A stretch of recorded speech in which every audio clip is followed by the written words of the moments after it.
Assalamualaikum adik-adik. Jom cuba jawab soalan berikut. Tulis nombor bagi jawapan yang betul. 1. Aminah. 2. Fatimah. 3. Abdul Muttalib. 4. Abdullah. 1. Nama bapa Nabi Muhammad SAW. 2. Nama ibu Nabi Muhammad SAW.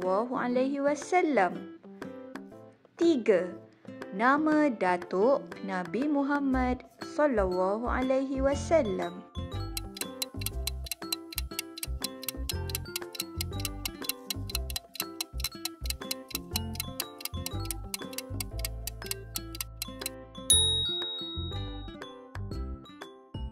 Letakkan jawapan adik-adik di ruangan komen. Jangan lupa like, komen, share dan subscribe untuk soalan seterusnya. Assalamualaikum.